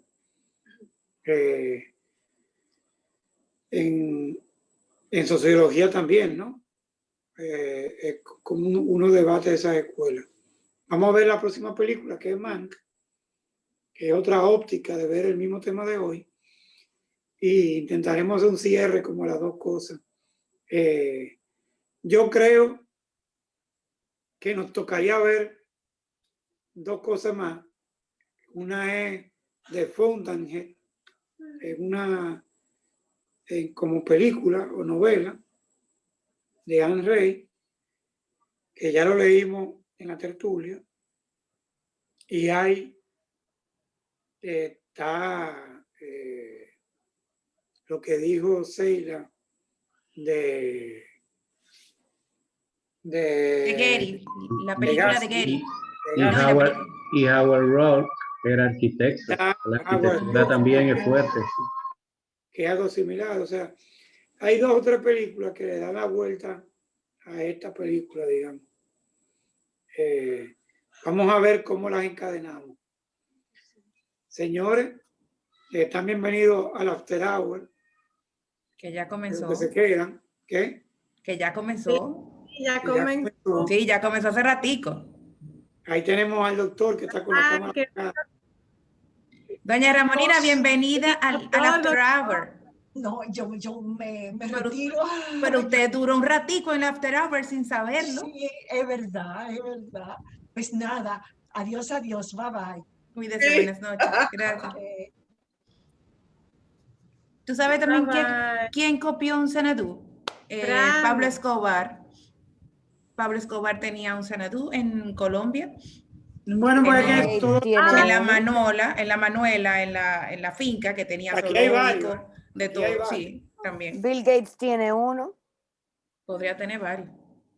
No, aquí hay varios Xanadu escondidos, no te creas. Ah, sí, aquí también. O sea, eso... Entonces me cohibo, pero Yo estoy ahí cohibido había todo el mucho- tiempo porque dicen que yo hablo muchísimo también, doña Lucita, yo no entiendo. ¿Y quién es que dice eso? ¿Quién es que dice eso? Dímelo, para yo llamarle la atención. Yo, Mira, responsablemente, yo. Vamos a llamarle la atención. No, Julio agarra ahora. Pero Julio agarra el chat ahora y me escribe. tenemos me que dice, hacer el cine "Mira, fulanita, no lo dejaste toda hablar. la semana. Espérate, Ricardo, deja hablar a doña Lucita. ¿Cómo va a ser? Oye, yo lo que estaba diciendo era que estoy de acuerdo con que el Cineforum lo sigan haciendo toda la semana, porque esto es una manera de uno relax, de uno relajarse, de uno ver la película, buscar datos. Nada, es un entretenimiento muy bueno. Si lo ponemos cada 15 días, no lo vamos a hacer. Digo, yo le dije a Yulisa, yo soy incapaz de ver una película. O sea, yo no puedo ver una película y hablar de la película a los 15 días porque es que a mí se me olvidó la película. Ya yo estoy en Es otra. imposible. Claro. Es imposible. Hay películas que ya yo no me recuerdo, que yo estoy loco que pongan como una listica. Para Julio la prometió y nunca la ha puesto porque es que Sí, él la puso. Él la llegó a poner. Él me la mandó. Él la Sí, puso, lo que pasa es lo que pasa es que hay que actualizarla a las de este año. Ese tipo tiene defensores que eso no tiene madre, eso es una cadena. ¿Tú estás oyendo? Sacamos como gallito. Tiene un... La injusticia no me gusta. Yo no hablo más por dos razones. Ricardo no me deja y aquí hay mucha bulla, pero yo hubiera podido... Ahí había un merenguito En ese mismo orden, ¿verdad? Ricardo no te deja y la bulla tampoco. Yo estoy aquí y yo acabo de decir que no, es que yo me cohibo y dice Sara aquí atrás que siempre está cohibido. Que tú te cohibes. Que tú te cohibes. Yo soy tímido, Jenny. A mí me da vergüenza. Yo iba a decir, Tú eres tan como yo. yo necesito las películas porque como casi nunca termino un libro, por lo menos me siento bien cuando veo la película. Te sube la autoestima. Sí, sí, porque me siento mal, o sea, me siento mal, que digo, concho, no terminé el libro. O sea, Yo aproveché y vi la película el sábado, en la tarde, pero hoy yo tuve que verla porque ya yo no me acordaba ni de la mitad. O sea, bueno, la película, como es visual, y yo particularmente, nosotros nos pasamos el día entero en una computadora viendo cosas y mirando cosas, llega un momento que a los 15 días yo hablaría de otra película, porque ya se me olvidó, ya se me fue de la cabeza esa. O en 15 días la relaciono con tantas cosas que acabaría hablando de 400 cosas que no la película. No, y también por el tema de la cuarentena y el tema del toque de queda, que uno tiene que estar en las noches en su casa, uno va a ver una película por lo menos en el fin de semana. Entonces, si ya uno va a ver por lo menos una película, que sea una película recomendada y que sea una película que uno va a tener la oportunidad de compartir. Entonces, el día que yo no puedo entrar, bueno, no entré, pero generalmente puedo entrar muchas veces, porque ¿qué uno va a hacer un miércoles de noche trancado en su casa? Tú sabes que yo leí un artículo muy bueno y no me dio chance de comentarlo hoy, de que Ciudadano Kane también fue de las primeras películas que los sets son contemporáneos. O sea, ¿Qué quiénes? Las composiciones de los sets, como están hechas, la manera de narrar del set no es literal, ¿tú entiendes? Tiene mucho de... En el 49 ya había un cierto arte moderno y hay mucho de sus composiciones que son bastante abstractas, ¿no? O sea, hay una cierta como elegancia y es que hay demasiado crítica burlona. O sea, esa vaina de decir que Xanadu cuenta con un zoológico, eso es un cinismo tal como el Ciudadano Kane. Pero tampoco está tan alejado de la realidad, porque te decía que Pablo Escobar tenía su zoológico. Están todavía pasando lucha con los rinocerontes. Pero el narrador, el hecho de que lo digan, Xanadu cuenta con su propio zoológico, con todos los animales, es como una burla de un cinismo gigantesco a la extravagancia de los ricos, ¿no entiendes? Es verdad. Mire, yo me fui un par de veces, yo me fui y volví, pero nadie me contestó. La bola esa de cristal se cae y se rompe con la Ya, casita. lo anoté. Y cuando entra la enfermera, se ve el reflejo de la enfermera De- entrando. Genial esa toma, genial. Entonces, pero se había roto la bolita, pero cuando El- se enseñan el reflejo de la enfermera, sale la casita reflejada en la bola, que parece, aparentemente no se rompió cuando ella entró. O sea, él dice Rosewood, se cae la bolita, y se rompe, y entra la enfermera, y ella sale, la enfermera reflejada en la bolita que todavía no se había roto. Eso Mara- es, Patricia. Ah, yo tengo una foto de eso. Yo le tomé una foto. Eso es una modernidad. Eso es una... No, eso porque es- yo me quedé pensando, bueno, ella entró antes de que él se muriera, ¿no? Antes de que se cayera la bolita, pero ¿no? Y la pues- toma- Sí, pero no fue de la bolita entera, fue de un cristal. Tú sabes que la bolita tan fuerte de cristal se rompió un pedazo y de ese pedazo fue que tomaron la toma. yo lo tomé como que no se había roto cuando ella entró, pero... Sí, me pero quedé- lo más importante de eso es... Elisa tiene mi respuesta, Elisa tiene mi respuesta. No, Bye, Elisa. yo estoy diciendo adiós, tengo que, me están pinchando el teléfono. Pero fíjate, Julio, están preguntando que dónde tú vas a subir el Cineforum de hoy. Por YouTube. quedó Por dentro YouTube. de la casita que quedó ¿Qué responde entera. ahí? Tú le respondes. Por Vimeo. Donde ella Por dice que Vimeo. quería. Oye, cuando tú subes los videos, ¿sale todo el mundo? O Sí. nada más sale el que está hablando. Anda para la porra, pero avisa, muchachos, entonces para yo no salir. ¿Cómo no, mi vida? ¿Cómo ¿Por qué tú que no no? vas a Pero salir? mira, Pero es que, Tú es eres que lo que internacional. subimos, Ahora que a sale- YouTube sale- es para verlo nosotros nada más. No lo Tú eres veo. figura internacional, cielo. Tú no habitas aquí, tú habitas por allá. Tú no ves el garbo de doña Lucita y doña Laura, que salen con garbo. O sea, Que salimos con cargo. con garbo. Eso es muy importante. El glamour no se puede perder ni en la pandemia. Ni en la crisis. No, para nada. No hay que dejarse caer. Como Antes papá me muerto decía que con- sencillo. Mi papá me- Bueno, Ya. gracias. No, espérate. Bueno, yo entiendo que hoy hemos visto una película que sube el nivel de nuestro Cineforum con unos comentarios sumamente acertados.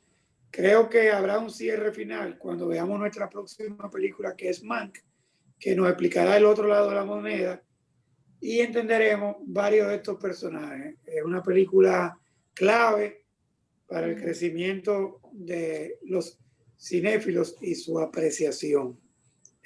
Muy buenas noches, y el miércoles que viene haremos el cierre del cierre. Los esperamos a todos.